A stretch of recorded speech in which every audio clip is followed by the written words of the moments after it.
Bismillahirrahmanirrahim. Assalamualaikum warahmatullahi wabarakatuh. Waalaikumsalam. Bismillahirrahmanirrahim. Alhamdulillahirabbil alamin. Assalatu wassalamu ala asrofil anbiya'i wal mursalin wa ala alihi wa sahbihi amma ba'du. Kepada yang terhormat Bapak Kepala Sekolah SDN Oro-Oro Kulon 1 dan kepada yang terhormat Bapak Ibu sekalian, Guru SDN Oro-Oro Kulon 1. Pertama-tama marilah kita ucapkan puja dan puji syukur kita kehadirat Allah Subhanahu wa taala yang telah memberikan rahmat, nikmat serta hidayahnya kepada kita semua sehingga kita bisa berkumpul dalam kegiatan diseminasi tugas modul 1 TT4 tentang budaya positif calon guru penggerak angkatan 9 Kabupaten Pasuruan. Kedua kalinya semoga sholawat serta salam tetap tercurahkan kepada junjungan kita Nabi besar Muhammad SAW yang telah menunjukkan kita jalan yang benar, yaitu agama Islam. Bapak Ibu sekalian, Bapak Ibu guru hebat sekalian yang kami hormati, di sini izinkan kami untuk belajar bersama-sama dengan Bapak Ibu tentang modul budaya positif guru penggerak angkatan 9 Kabupaten Pasuruan. Budaya positif.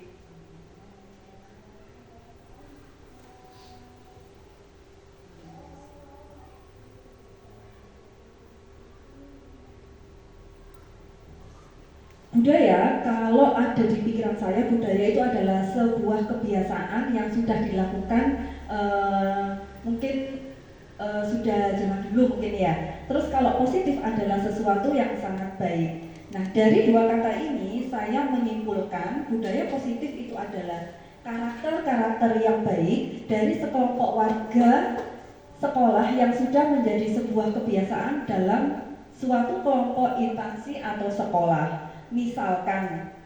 Misalkan guru dan murid terbiasa membuang sampah pada tempatnya.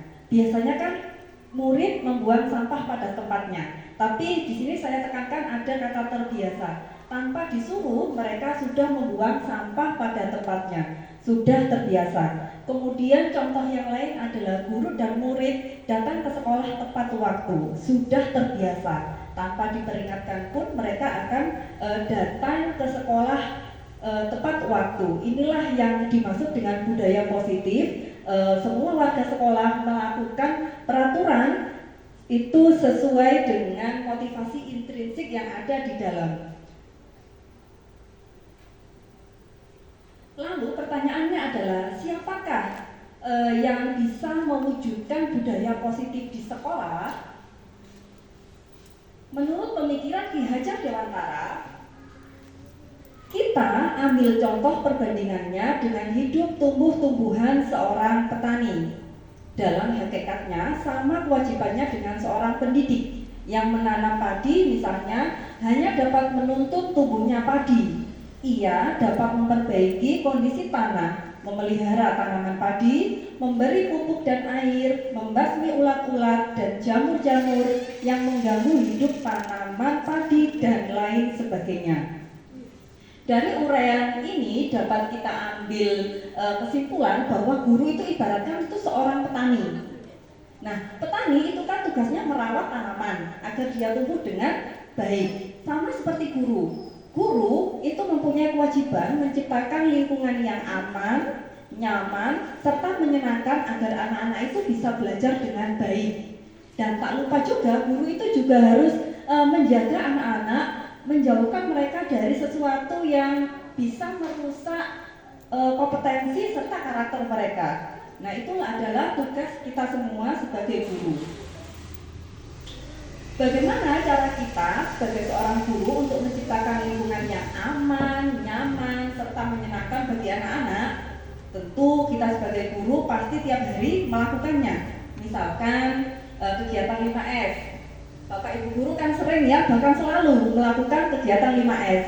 Senyum, salam, sapa, sopan, dan santun. Tiap hari kita melakukan ini kepada anak-anak. Nah, ini salah satu contoh kita itu bisa memberikan contoh kepada anak-anak untuk menerapkan budaya positif di sekolah. Kemudian kita juga harus bisa menjadi teladan yang baik.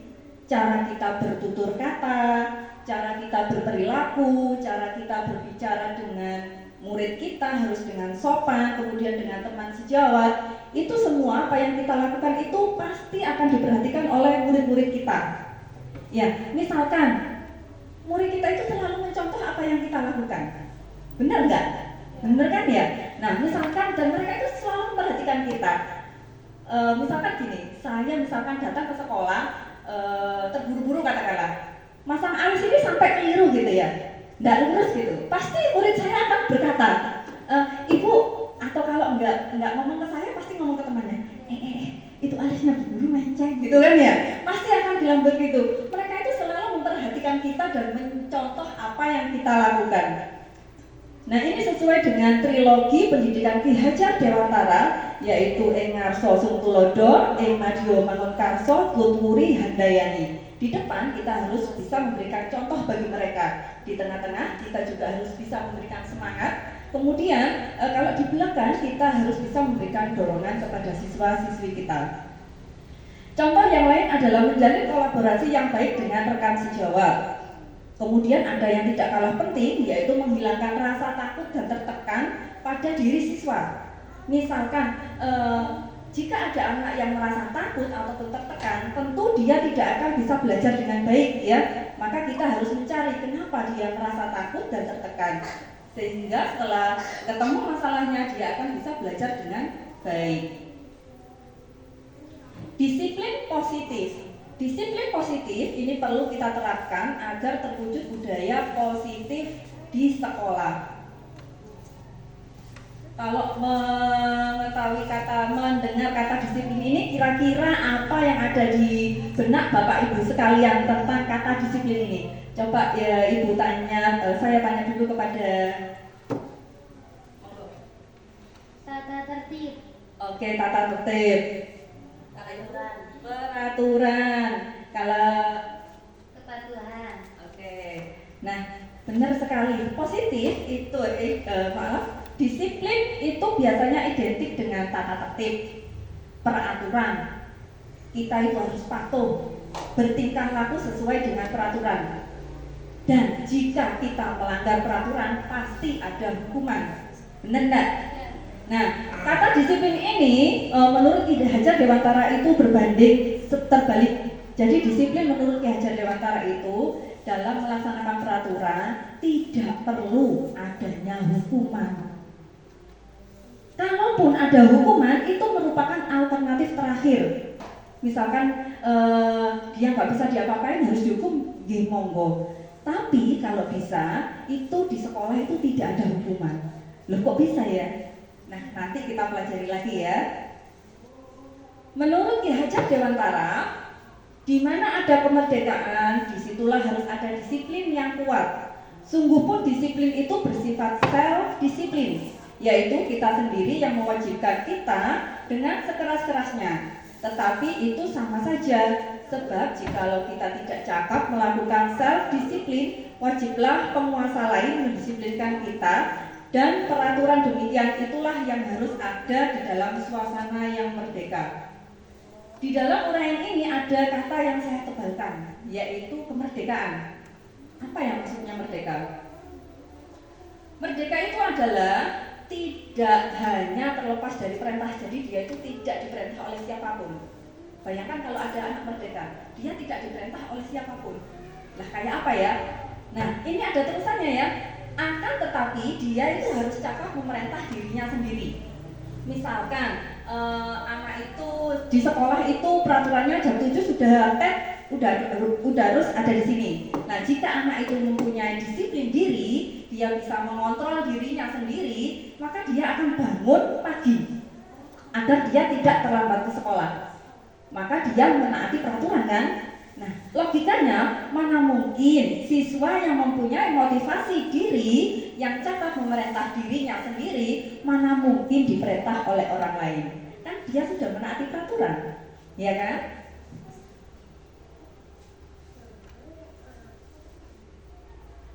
Teori kontrol.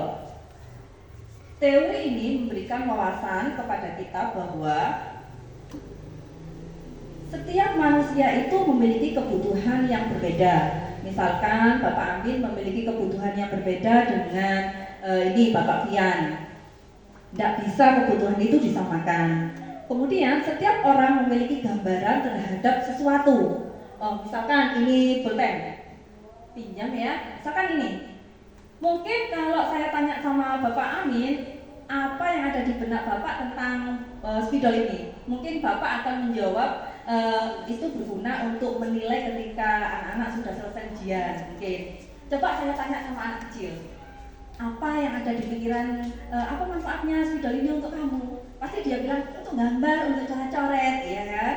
Nah, jadi setiap orang itu memiliki gambaran yang berbeda tentang sesuatu. Kemudian kita berusaha memahami pandangan orang lain tentang dunia. Semua perilaku memiliki tujuan. Misalkan jika ada murid kita yang terlambat datang ke sekolah, pasti mereka punya alasan. Tidak mungkin dia alasannya macam-macam. Entah itu malas, entah itu bangun kesiangan, dan lain-lain. Semua perilaku itu memiliki tujuan. Hanya kita yang bisa mengontrol diri kita. Kita tidak bisa mengontrol orang lain. Nah, ini saya akan membuat simulasi. Coba Bapak Ibu sekalian, monggo tangannya dikepalkan. Dikepalkan, oke? Nah, bayangkan di dalam kepalan Bapak Ibu sekalian ini ada sesuatu yang sangat berharga. Misalkan ini adalah putra Bapak Ibu. Nah, saya akan berusaha untuk membuka kepalan dari tangan ibu ini, karena saya inginkan sesuatu yang ada di dalamnya. Dengan apapun, dengan cara apapun. Coba saya tanya sama Bu.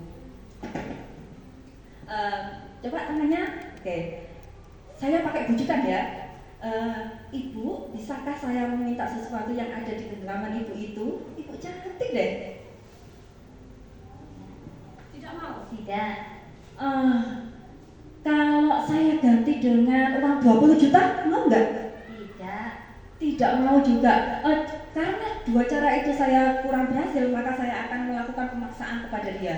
Misalkan saya di sini sebagai seorang kepala desa, katakanlah punya kekuasaan. Ibu, berikan apa yang ada di tangan ibu. Kalau tidak, ibu silakan pergi dari sini. Apa jawaban ibu? Tidak. Tetap tidak. Benar kan? Tetap tidak. Kenapa? Karena jenengan itu tidak bisa saya kontrol. Siapakah yang bisa membuka tangannya jenengan? Diri sendiri, benar. Jadi kita tidak bisa mengontrol orang lain pun tidak bisa mengontrol kita. Nah, sebagai guru ini harus dipahami, kita tidak bisa mengontrol murid kita. Kemudian kolaborasi dan konsensus menciptakan pilihan-pilihan baru, model berpikir menang-menang. Nah, di sini tadi Ibu pasti penasaran kenapa sih kok kita tidak bisa mengontrol orang lain. Buktinya kita bisa mengontrol murid kita, ya kan? Nah, ini ada miskonsepsi menurut Dr. William Glasser. Beliau sudah melakukan penelitian tentang makna kontrol. Buktinya Bu, guru itu bisa mengontrol siswa, iya kan? Misalkan jenengan coba anak gambarkan kucing, dia pasti akan nurut. Kenapa kok dia nurut? Padahal sudah dibuktikan tadi siapa yang memegang kendali seseorang itu ada dirinya sendiri kan? Nah, karena pada saat itu anak tersebut memilih untuk menuruti apa yang diperintahkan ibu, karena anak-anak itu kan butuh sama jenengan, makanya dia nurut. Misalkan dia akan naik kelas, bukan murid kita, mau nggak dia tak suruh gambar kucing? Jelas nggak mau. Nah, inilah yang harus kita luruskan, bahwa guru itu tidak bisa mengontrol murid. Kemudian ilusi bahwa semua penguatan positif itu efektif dan bermanfaat. Ibu-ibu tentu pernah melakukan, ayo anak-anak baris dengan tertib. Kalau baris, saya akan memberikan hadiah. Pernah nggak dikasih iming-iming hadiah atau penghargaan? Iya kan? Nah, ternyata itu nggak efektif loh. Iya, karena itu hanya berlaku untuk jangka waktu yang sangat pendek. Coba bayangkan jika jenengan tidak masuk, ada guru pengganti yang masuk, anak-anak ayo baris, dia nggak mau karena dia maunya dikasih stiker itu sama bu gurunya.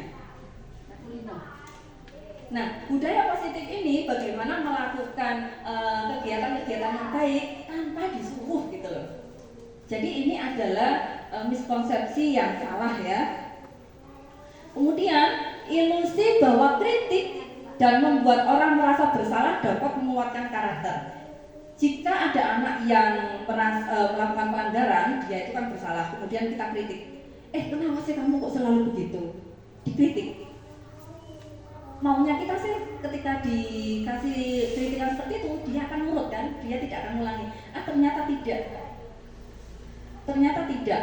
Kenapa? Karena di dalam hati dia itu akan menjadi orang yang minder dan rendah diri. Jadi itu malah bukan menguatkan, malah membentuk anak menjadi rendah diri. Kemudian ilusi bahwa orang dewasa memiliki hak untuk memaksa. Tidak usah jauh-jauh, saya sendiri orang dewasa ya. Ketika saya memerintah anak saya juga gitu. Maunya anak harus nurut sama saya. Anak-anak kan pasti nurut. Tapi di hati dia pasti dia akan berontak loh. Iya, pasti dia akan berontak. Dan ini jika suatu hari kita sebagai guru kok mau pulang terus sepeda kita gembos karena digembosi anak-anak misalkan, ya jangan kaget. Karena anak-anak tidak suka dipaksa.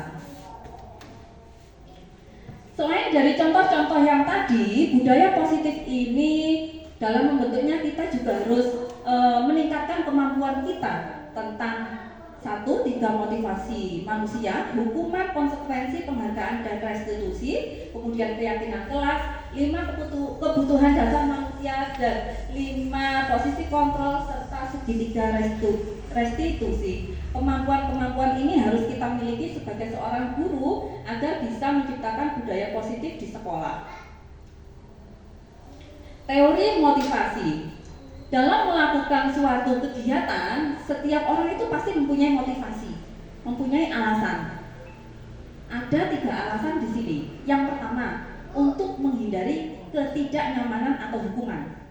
Ketika anak ciri-cirinya orang yang mempunyai motivasi ini, motivasi yang paling rendah ini ya, dia akan bertanya, apa sih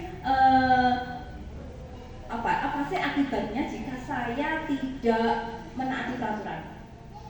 Paling-paling ya cuma dimarahi. Nah itu adalah motivasi yang paling rendah. Kemudian alasan yang lain yaitu untuk mendapatkan imbalan atau hadiah dari orang lain. Ini motivasi yang setingkat lebih tinggi daripada yang tadi. Misalkan orang ini akan ciri-cirinya akan berkata, apa yang saya dapatkan jika saya menuruti menaati peraturan. Nah biasanya orang seperti ini akan meminta atau mengejar pujian dari orang yang dianggapnya penting.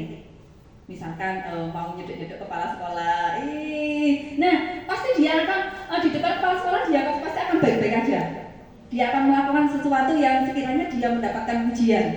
Nah ini adalah motivasi yang kedua. Nomor 1 dan nomor 2 ini adalah motivasi yang kurang baik karena berasal dari ekstrinsik, berasal dari luar. Nah untuk budaya positif kita harus memiliki motivasi dari dalam, yaitu yang ketiga, untuk menjadi orang yang mereka inginkan dan menghargai diri sendiri dengan nilai-nilai yang mereka percayai. Jadi ini mereka memiliki motivasi dari dalam untuk melakukan sesuatu. Biasanya dia berkata begini, jika saya belajar, saya akan menjadi dokter. Maka dia akan lama-kelamaan dia itu akan belajar dan terus belajar tanpa disuruh, tanpa ingin mendapat pujian dan lain-lain. Bapak Ibu sekalian, ketika seseorang murid kita itu melakukan pelanggaran, pasti mereka akan mendapatkan kalau tidak hukuman, konsekuensi, dan restitusi. Hukuman di sini bersifat tidak terencana atau tiba-tiba, bersifat satu arah. Murid hanya bisa menerima suatu hukuman tanpa melalui suatu kesepakatan. Hukuman juga bisa berupa fisik, bisa psikis, dan murid merasa tersakiti oleh perbuatan atau perkataan dari guru tersebut. Kemudian siswa itu tidak malah menyadari apa kesalahannya, tidak memperbaiki perbuatannya, mereka itu malah lebih agresif kalau udah kena hukuman. Inilah maksud dari Ki Hajar Dewantara tadi, disiplin tidak harus dengan hukuman, karena dengan hukuman anak-anak itu malah semakin parah, tambah nakal istilahnya. Kemudian konsekuensi ini hukuman yang sudah disepakati oleh siswa. Jadi mereka itu tahu, mereka berkumpul, kira-kira jika saya datang terlambat, kita bikin konsekuensi apa ya, misalkan nyapu halaman. Ketika dia terlambat, dia tahu konsekuensinya, tanpa disuruh dia akan menyapu halaman. Nah, ini adalah konsekuensi. Nah, peran guru di sini memonitor siswa. Biasanya kan misalkan datang terlambat satu kali, kan nggak mungkin dihukum, mungkin diperingatkan 1 kali, 2 kali, 3 kali. Nah, ini memonitor, guru sebagai monitor. Kalau udah 3 kali ya sudah, konsekuensinya apa? Silakan lakukan. Nah, ini ada sedikit teka-teki bagi Bapak Ibu sekalian. Manakah yang termasuk hukuman dan konsekuensi ya? Mencatat 100 kali di dalam buku kalimat saya tidak akan terlambat lagi. Kira-kira ini konsekuensi apa? Hukuman ya? Konsekuensi, oke, benar. Lari mengelilingi lapangan basket 2 kali karena terlambat hadir di sekolah. Hukuman. Membersihkan coretan yang dibuat di meja tulis. Konsekuensi. Murid diminta untuk post up 15 kali karena tidak menggunakan masker. Hukuman ya, karena kayaknya nggak masuk akal ya, nggak pakai masker aja dihukum post up. Menggantikan kertas tugas yang telah dicoret-coret, konsekuensi ya. Berjemur di lapangan basket jam 12. Hukuman. Ngobrol di kelas aja kasih hukuman. Kemudian murid diminta telanjang kaki karena sepatunya nggak cocok. Apa? Hukuman apa konsekuensi itu ya? Hukuman ya. Oke. Berdiri di depan kelas sambil mengangkat kaki karena tidak bisa menjawab pertanyaan. Hukuman. Ini sudah nggak zaman semuanya ini. Tak boleh sekarang ada hukuman. Membersihkan tumpahan air di meja tulis karena tersenggol. Oke, konsekuensi. Kehilangan 10 menit jam istirahat untuk mengerjakan tugas karena terlambat datang. Datangnya telat 10 menit, maka dia mendapatkan konsekuensi apa hukuman dia? Konsekuensi, bagus. Duduk di bangku pinggir pada jam istirahat, tidak diizinkan bermain oleh guru piket karena mencederai teman saat bermain di lapangan. Kira-kira apa? Konsekuensi, benar nggak? Oke, benar. Terlambat hadir di pelajaran daring 15 menit dan diminta untuk tinggal kelas 15 menit. Kira-kira apa jawabannya? Konsekuensi. Ya. Lari mengelilingi lapangan basket 2 kali karena terlambat 10 menit. Kira-kira? Konsekuensi.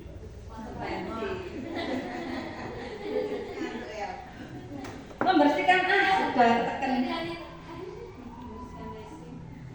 Sekarang kita berbicara tentang penghargaan. Pernahkah Bapak Ibu memberi penghargaan kepada siswa-siswi? Ya. Tentu saja ya kan, misalkan ranking dan lain-lain, lomba-lomba juara. Menurut Gressel ini, penghargaan ini mempunyai dampak yang tidak berbeda dengan hukuman atau konsekuensi. Lah kok bisa ya? Kita ngasih penghargaan kok akibatnya sama. Penghargaan ternyata mempunyai dampak pengaruh jangka pendek dan jangka panjang. Misalkan kita kepingin anak kita itu nurut, maka kita memberi penghargaan ini masih efektif. Tetapi tidak untuk jangka panjang. Untuk jangka panjang, ya seperti tadi yang baris murid itu akan tergantung pada gurunya dan akan ketika mau baris saja kalau nggak ada, dia nggak mau. Akibatnya motivasi intrinsiknya itu nggak ada. Kemudian penghargaan dirasa kurang efektif. Jika seseorang itu tidak mendapatkan ranking 1 katakanlah, padahal dia sudah bekerja keras, apa yang dirasakan kira-kira? Kecewa ya, benar sekali, kecewa. Dan bahkan ada yang lebih parah lagi loh. Stres. Iya, boleh stres. Bahkan dia itu tidak mau belajar. Kenapa? Udah nyoba belajar 1 kali, 2 kali sampai malam-malam, kok nggak dapat penghargaan. Ya sudah, saya nggak mau belajar. Nah ini loh parahnya ya, akibatnya akan seperti hukuman. Yang ketiga, penghargaan dapat merusak hubungan. Ketika ada murid kita yang juara 1, terus kita suruh tampil, kemudian anak-anak ayo tepuk tangan, kan gitu ya. Coba bayangkan anak yang lain yang tidak bisa. Pasti saya saja kalau nggak bisa, iri kan? Lah iri dengki semuanya muncul di sini. Kemudian akan menimbulkan persaingan. Apalagi yang ranking 1 sampai 10, waduh itu bersaing sekali itu. Dan persaingannya kadang kurang bagus juga. Misalkan tidak dicontohi, maka dia tidak akan diajak berteman kalau nggak salah itu ya. Akibatnya akan seperti itu. Terus siswa itu akan tidak bisa, mereka akan berhenti mencoba. Dia tidak akan mau berusaha lagi untuk melakukan sesuatu yang baik. Maka dia akan berhenti ini. Ini parah ini. Nah, kemudian penghargaan itu ternyata bisa menghukum. Lah, laku iso ya. Coba kita lihat pertandingan sepak bola.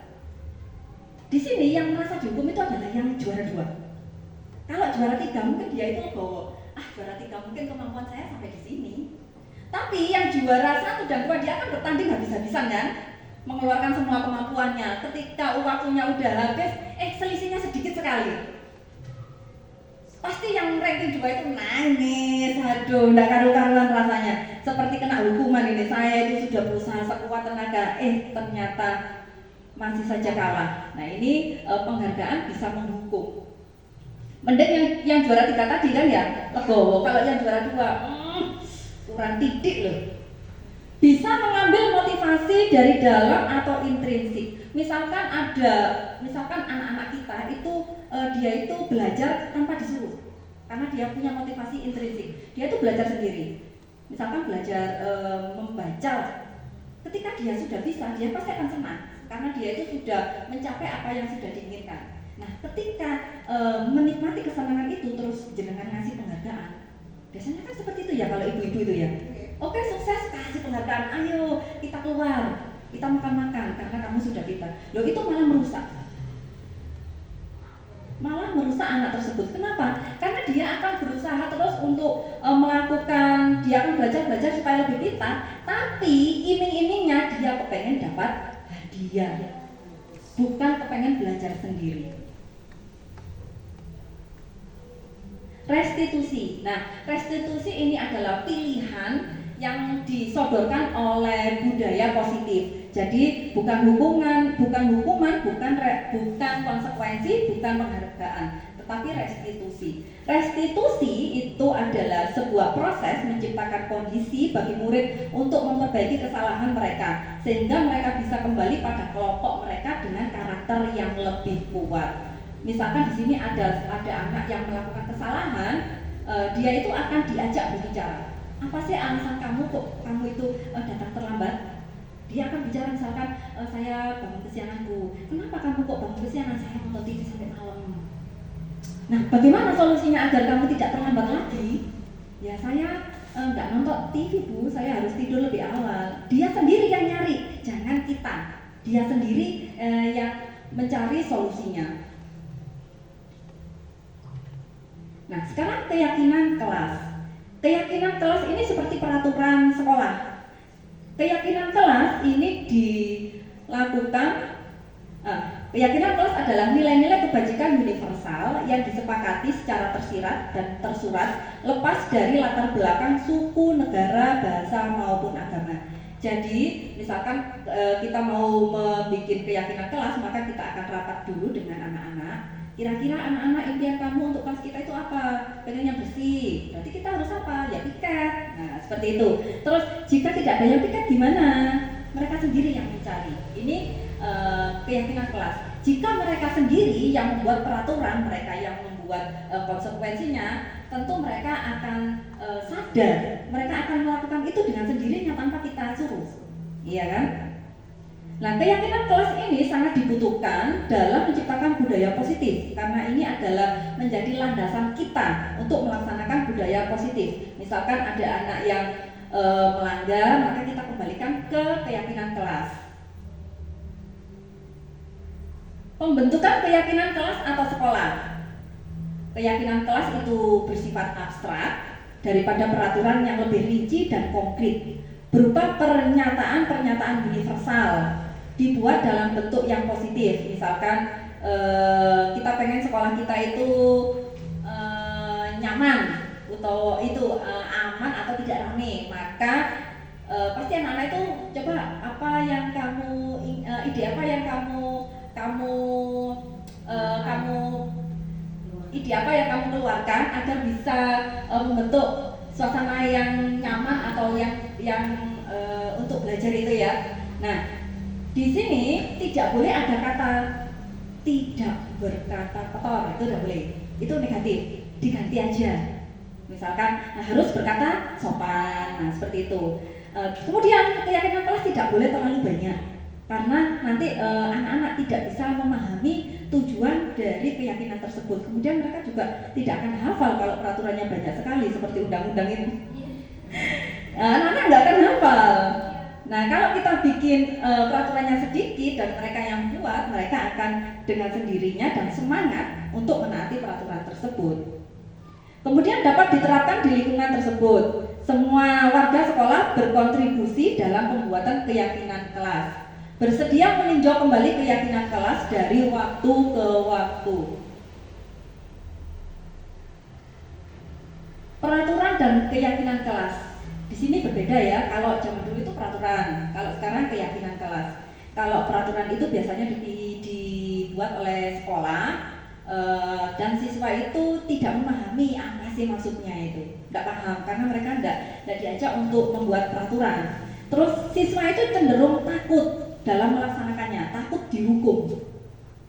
Kemudian kalau keyakinan kelas dibuat bersama-sama dengan siswa dan ini mengandung nilai-nilai kebajikan universal. Kemudian motivasi intrinsik timbul dari sini. Kemudian melaksanakan dengan semangat. Mereka itu akan melaksanakan dengan semangat ya karena mereka sendiri yang membuat peraturannya. Kemudian memahami nilai-nilai yang terkandung di dalamnya. Maksudnya apa sih?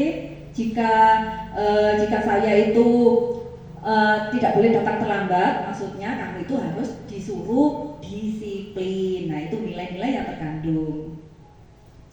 Nah, sekarang ini ada teka-teki lagi. Di sini ada peraturan, kira-kira di dalam peraturan ini ada nilai apa ya yang terkandung di dalamnya? Coba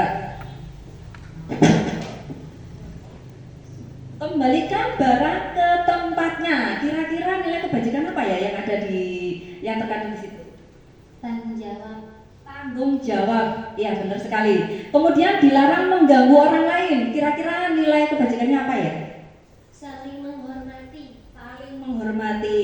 Hadir di sekolah 15 menit sebelum pembelajaran. Disiplin. Dilarang melakukan kekerasan. Ya bagus. Dilarang menggunakan narkoba. Ya. Bergantian menunggu giliran. Sabar, disiplin juga masuk ya. Dilarang merokok. Kesehatan, gunakan masker. Kesehatan juga, berjalan di koridor. Saling menghormati. Ternyata meskipun tidak ikut guru penggerak sudah pintar semuanya.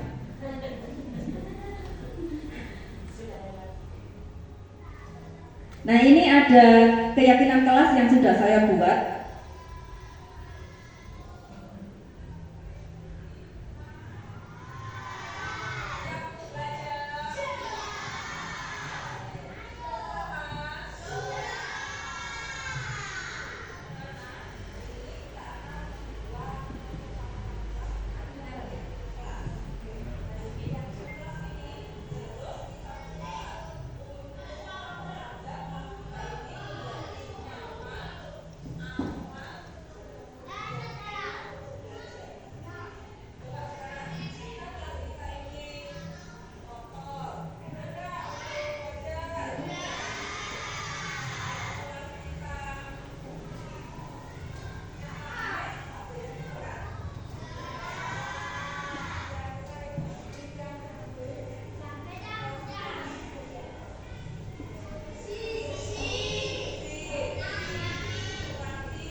kita skip ya.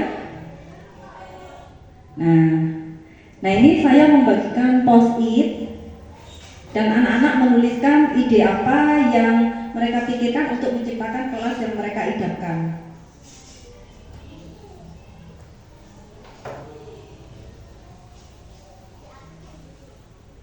Nah, kemudian setelah selesai, maka anak-anak akan menempelkannya di papan tulis. Ini masih dalam bentuk kesepakatan kelas, bukan keyakinan kelas, Mas Ian.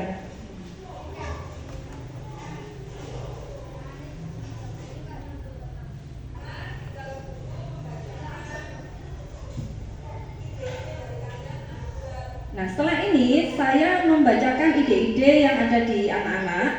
Misalkan di sini membuang sampah pada tempatnya, kemudian datang tepat waktu, dan lain-lain. Nah, dari kesepakatan-kesepakatan ini saya akan menyimpulkan dan dihubungkan dengan nilai-nilai kebajikan yang sudah kita yakini.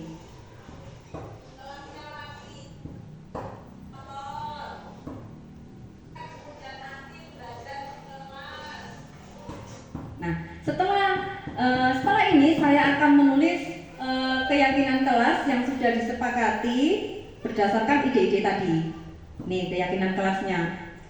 Misalkan datang tepat waktu, maka di sini masuk kategori disiplin diri, ilmu, dan waktu. Nah, ini nanti kita akan kalau waktunya nututi kita akan praktekkan ya. Nah, Bapak Ibu sekalian, untuk memperkuat keyakinan anak-anak tentang keyakinan kelas ini, maka ada kegiatan yang bisa Bapak Ibu lakukan. Keyakinan kelas ini kita buat sebelum atau MPLS itu ya. Nah, kita buat keyakinan kelas pada saat itu, pada saat awal. Kemudian jenengan coba 1 minggu awal itu dengan kegiatan ini tampak seperti dan tidak tampak seperti. Kan keyakinan kelas tadi sudah ada. Misalkan di situ ada nilai disiplin. Maka tampak seperti kira-kira yang tampak pada anak-anak itu nanti apa ya kalau disiplin? Misalkan datang tepat waktu. Nah, anak-anak disuruh ngisi itu. Ini dibuat sebuah permainan begitu. Agar mereka itu memperkuat keyakinan kelas mereka, agar mereka lebih paham dan lebih hafal. Nah, ini contohnya. Ini bisa diterapkan di kelas Bapak Ibu.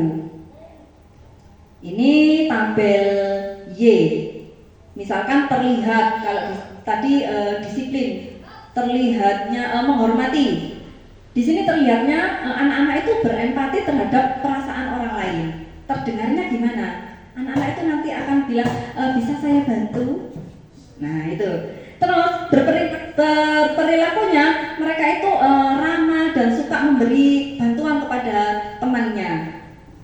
Ini contoh-contoh kegiatan untuk memperkuat keyakinan kelas. Kebutuhan dasar manusia. Ada 5 kebutuhan dasar manusia menurut teori kontrol. Di balik tingkah laku manusia pasti mempunyai tujuan. Salah satu tujuan tersebut adalah untuk memenuhi kebutuhan dasarnya. Apakah itu? Kebutuhan bertahan hidup, misalkan kesehatan, makan, itu termasuk kebutuhan hidup. Sangu barangkali ya. Kemudian kasih sayang dan rasa diterima. Kemudian penguasaan atau pengakuan atas kemampuan, terus kebebasan dan kesenangan. Nah, di sini ada contoh kejadian. Nanti Bapak Ibu bisa menganalisis kira-kira apa ya alasannya Doni ya. Ibu Ambar, guru wali kelas 2A di SD Pelita Hati, sedang bingung menghadapi ulah salah satu murid di kelasnya Doni. Beberapa anak di kelas 2A telah datang padanya dan mengeluh bahwa Doni ini sering meminta bekal makan siang mereka dengan paksa. Jika Anda menghadapi situasi seperti Ibu Ambar, apa yang akan Ibu lakukan? Menurut Anda kira-kira apa alasan Doni melakukan hal itu? Kita analisis dulu apa sih alasannya dari 5 yang ini tadi ya. Nah, kita nanti cari kebutuhan bertahan hidup, misalkan makan, kemudian kasih sayang, penguasaan, pengakuan atas kemampuan, kebebasan dan kesenangan. Apakah dia ganggu itu untuk senang-senang atau hanya untuk karena mungkin nggak bawa bekal, kelaparan mungkin. Jika jawaban Doni adalah karena dia merasa lapar, berarti kebutuhan apa yang belum terpenuhi? Apa? Kebutuhan bertahan hidup ya. Kebutuhan bertahan hidup. Kelaparan, ya Allah, Masya Allah. Mungkin Bapak Ibunya ini bisa membantu Bapak Ibu guru ini. Kemudian jika jawaban Doni itu karena dia merasa senang, jika ada orang lain yang memperhatikannya, dia tuh senang minta. Dia tuh senang ketika dia dilaporkan ke gurunya itu dia tuh senang. Kira-kira kebutuhan apa ini? Kasih sayang atau bersenang-senang ya? Bersenang-senang apa kasih sayang? Bersenang-senang. Oke, kalau bersenang-senang itu iseng ya. Ini kasih sayang, karena itu dia itu pengen diperhatikan sama temennya dan sama gurunya. Jika jawaban Doni adalah karena dia merasa hebat karena sudah membuat temannya takut, maka ini kebutuhannya adalah mungkin penguasaan. Ya, dia ingin diakui. Nah, kita skip aja, udah 5 posisi kontrol guru. Ini ada penghukum, pembuat merasa bersalah, teman, pemantau, dan manajer. Nah, dari kelima posisi kontrol ini, kita itu sering melakukan ini ketika kita itu menghadapi masalah anak. Kita itu akan berlaku seperti penghukum. Pernah nggak Ibu, jika ada masalah anak, terus anak langsung dihukum gitu?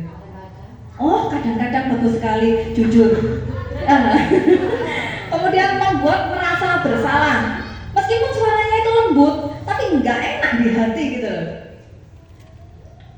Saya tuh kecewa sekali loh dengan kamu. Kamu tuh kok sering sekali berbuat kesalahan. Lembut suaranya, tapi nang hatinya lengkit gitu. Terus sebagai teman, dia guru akan berkata, ayolah demi Bapak, jangan diulangi lagi ya. Kata-katanya itu seperti seorang teman. Kemudian sebagai pemantau, misalkan, kamu tahu nggak peraturannya? Kalau ada anak datang lambat, kamu tahu nggak peraturannya? Kita kan harus datang tepat waktu. Itu pemantau. Terus yang terakhir adalah manajer. Siswa diajak menganalisis kebutuhan dirinya dan orang lain, berkolaborasi memperbaiki kesalahan dan menemukan solusi dari masalahnya. Nah, ini ada video yang menarik yang saya dapat dari guru penggerak. Mudah-mudahan dengan ini nanti kita bisa merubah posisi kontrol kita terhadap anak-anak kita.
bisa berupa fisik maupun psikis.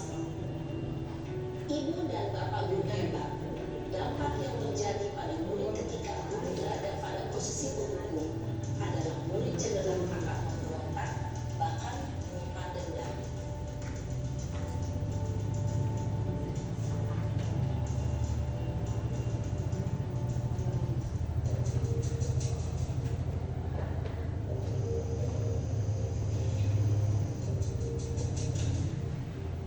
Ini agak lunak.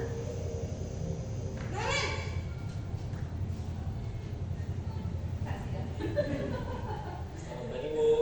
Naren, kamu kenapa terlambat lagi, nak?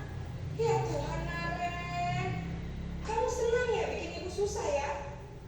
Kalau kamu terlambat lagi, nanti ibu yang ditegur bapak kepala sekolah, nak. Disangka ibu tidak bisa membina kamu. Duh, gimana ini? Maaf, Bu. Duh, Gusti Naren, kamu suka ya kalau ibu tegur bapak kepala sekolah? Terus, sekarang ibu harus tulis apa ini di buku absen? Ini kamu sudah sering terlambat loh. Ibu harus apa coba? Maaf, Bu. Maaf sekali. Ya sudah, lain kali jangan bikin ibu susah lagi ya. Ibu tidak akan kuat lagi kalau kamu begini terus. Bisa jantungan kalau ibu tegur bapak kepala sekolah. Sana cepat, kelas. Maaf ya, Bu. Maaf sekali.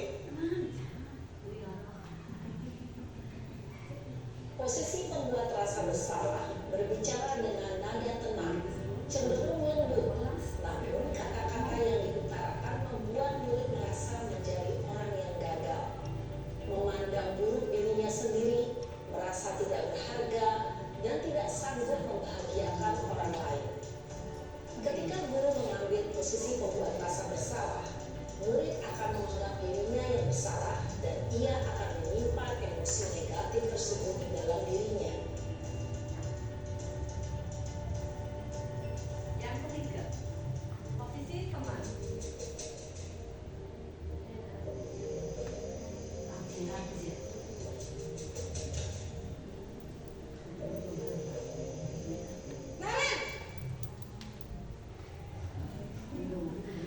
Naren, Selamat pagi, Bu. wah, sudah jam berapa ini, nak? Terlambat lagi ya, sayang. Iya, Bu. Habis tuh saya lupa mengontrol saya, Bu. Kamu malah menyalahkan ibu kamu. Kamu bukannya anak yang larinya paling kencang. Kok terlambat sih? Iya, Bu. Saya memang terlambat bangun tadi. Jadi, biarpun saya lari kencang, tetap gak terkejar, Bu. Ya sudah sana. Nanti lain kali larinya lebih kencang lagi ya. Biar gak terlambat lagi. Bikin senang ibu. Demi ibu. Bisa kan? Bisa lah, Bu. Ya sudah sana masuk kelas. Ibu beresin urusan absen kamu. Kamu ini ada-ada saja.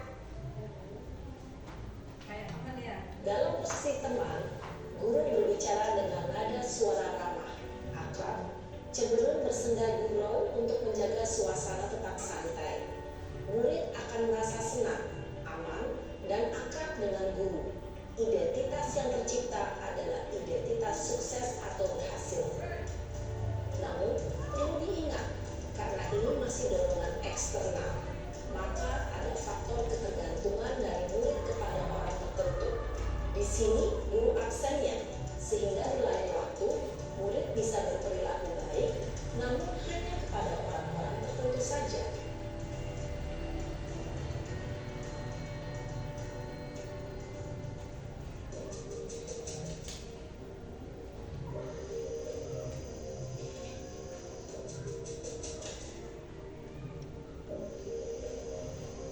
Naren, Aduh terus. Selamat pagi, Bu. Naren, apa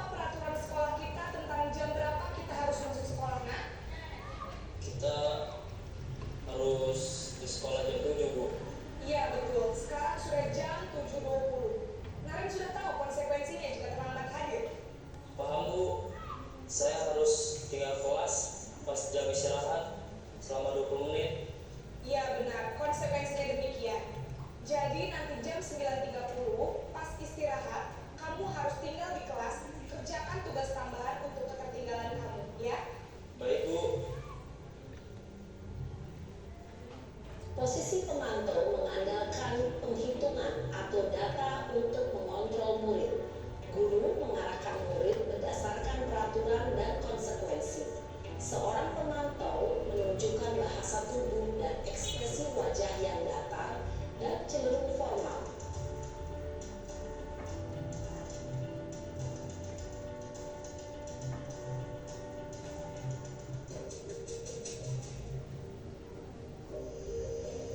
Yang terakhir posisi manajer.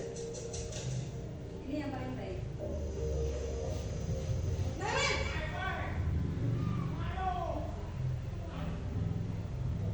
Selamat pagi Bu.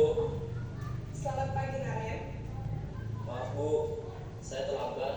Iya, sekolah masuknya jam 7, sekarang sudah jam 7.20. Jadi sekarang bagaimana nih Naren? Maaf Bu, saya lupa setel alarm saya semalam.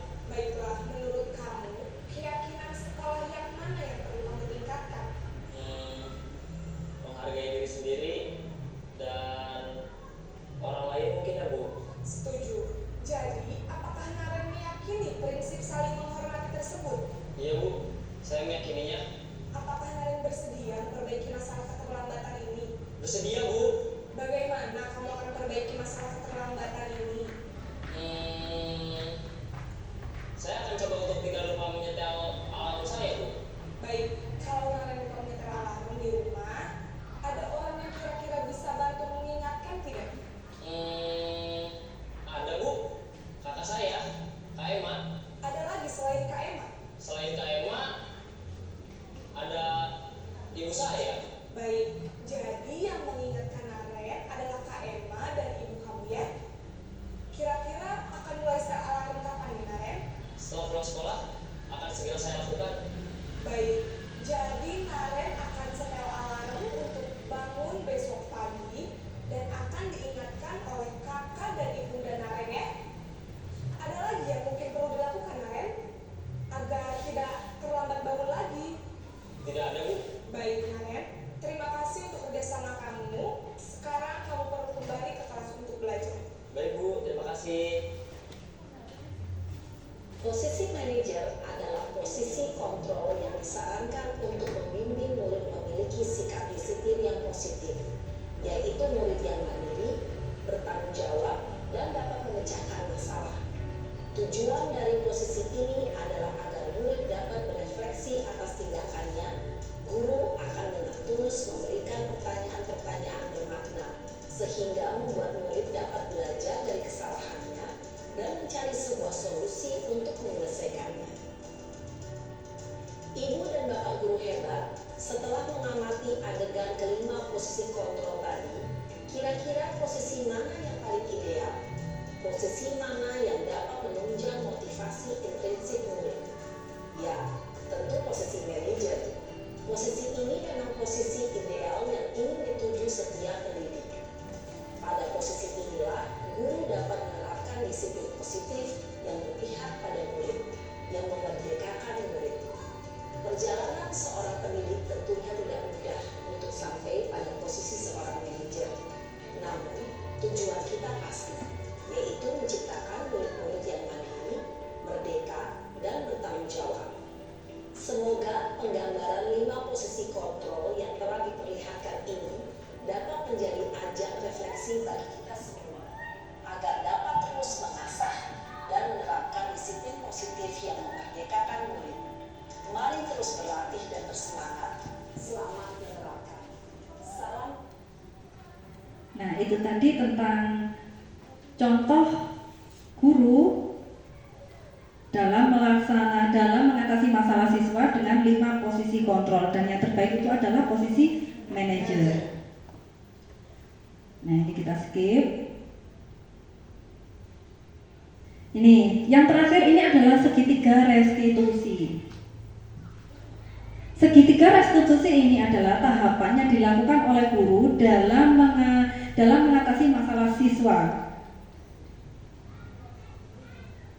Yang pertama, ada 3 langkah di sini, yaitu menstabilkan identitas.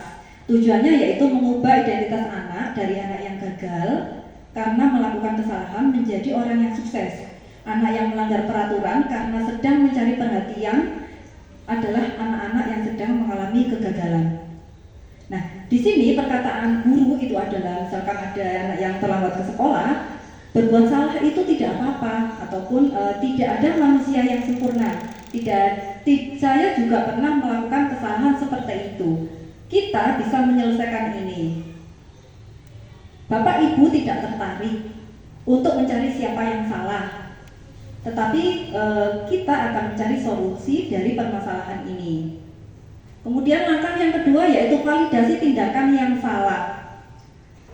Setiap tindakan kita dilakukan dengan suatu tujuan, yaitu memenuhi kebutuhan dasar. Jika ada anak yang melakukan kesalahan, pasti ada alasannya. Nah, seperti tadi ya, melakukan kesalahan, alasannya tadi alarmnya mati.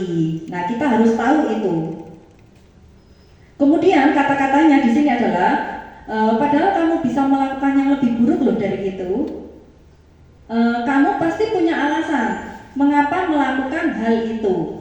Ini yang dilakukan seperti di contoh video tadi. Kemudian yang terakhir adalah menanyakan keyakinan. Teori kontrol menyatakan bahwa kita pada dasarnya termotivasi secara internal. Ketika identitas sukses telah dicapai, langkah yang pertama sudah tercapai, kemudian yang kedua juga sudah tercapai, maka anak akan siap untuk dihubungkan dengan nilai-nilai yang dipercaya. Nah, pertanyaannya biasanya apa yang kita percaya sebagai kelas atau keluarga? Atau tadi di situ kita kan sudah mempunyai keyakinan kelas. Keyakinan kelas mana ya yang sudah kalian atau yang kamu langgar? Ini untuk pertanyaan yang menanyakan keyakinan. Nah, ini ada contoh video yang sudah saya lakukan tentang penerapan segitiga restitusi. Ini saya lakukan dengan murid saya.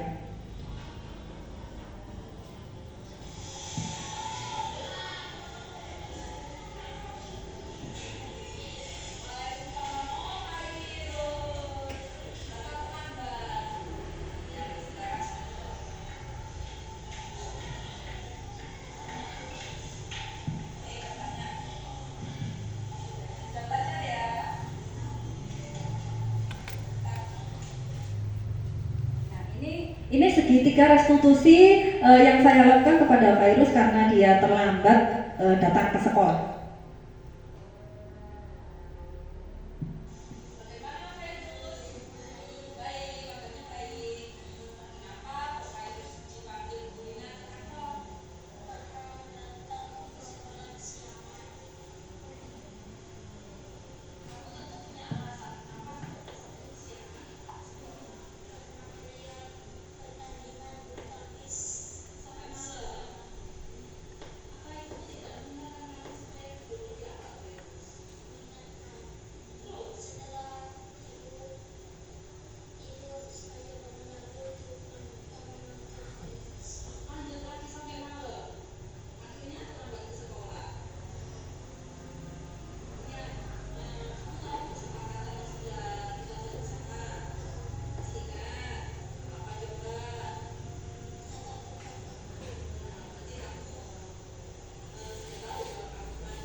Saya menyapa kamera.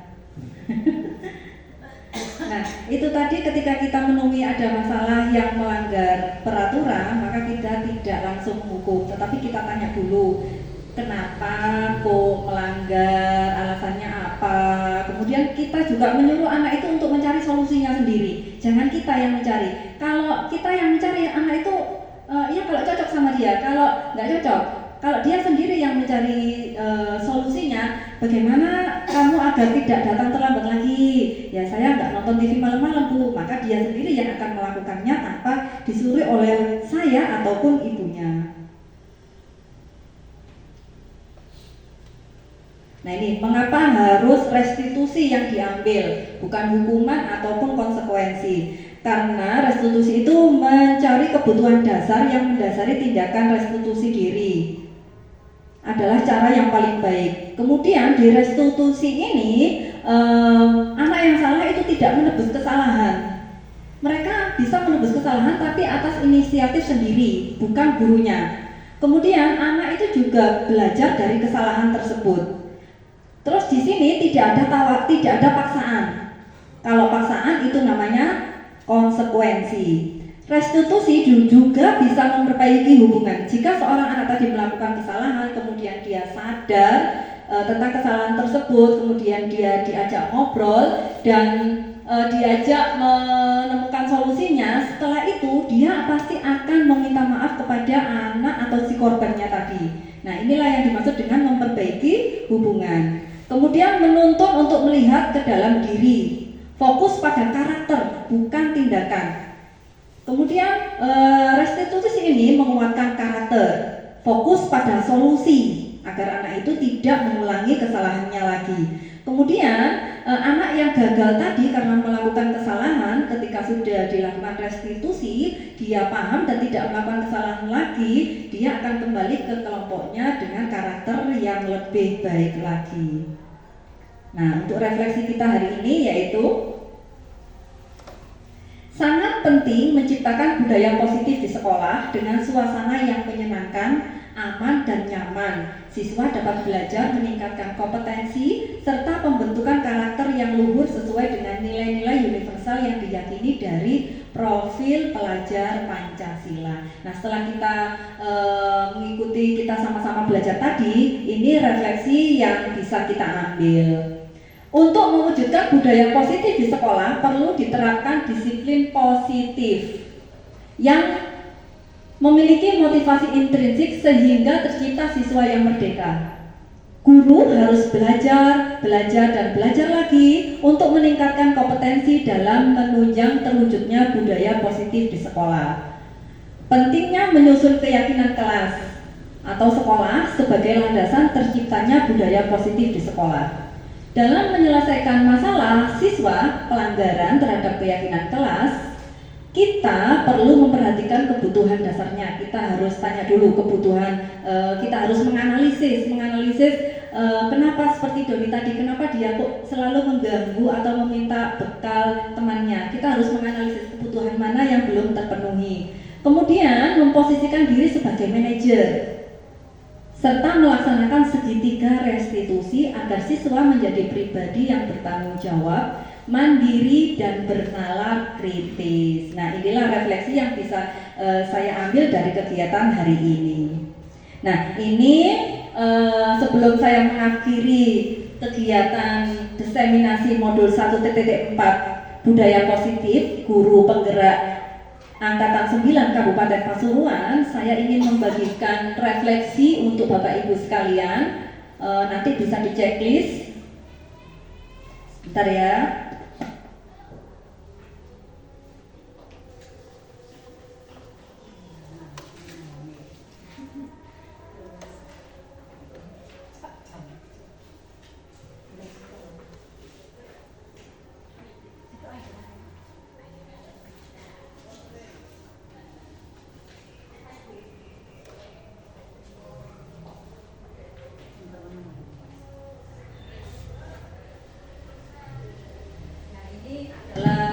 Kita setelah mengikuti, kita sama-sama belajar tadi ya tentang budaya positif, menciptakan budaya positif di sekolah. Sebelum mengikuti diseminasi ini, apakah Bapak Ibu sudah menciptakan budaya positif di sekolah? Setelah mengikuti diseminasi, apakah jenengan itu setuju ada budaya positif di sekolah dan seterusnya?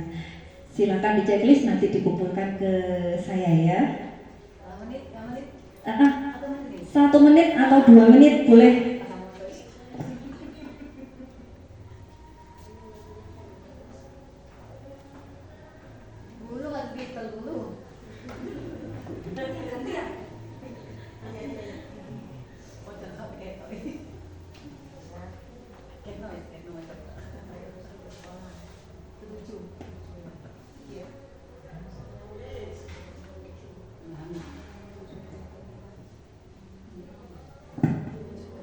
Apakah kita setuju ada hukuman di sekolah? Nah, tadi sudah ada.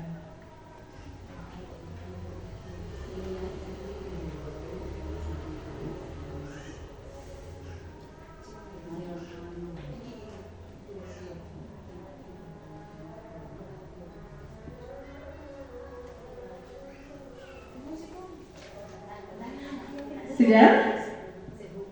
Oh, belum. Ya, monggo dilanjut.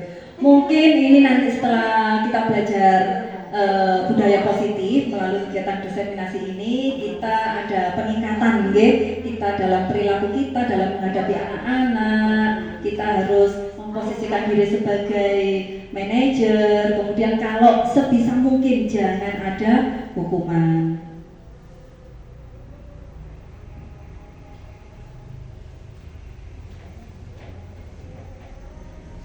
Sudah ya, monggo dikumpulkan di.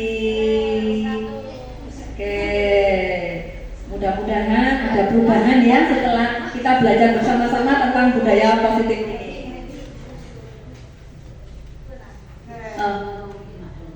Baiklah Bapak Ibu sekalian, saya rasa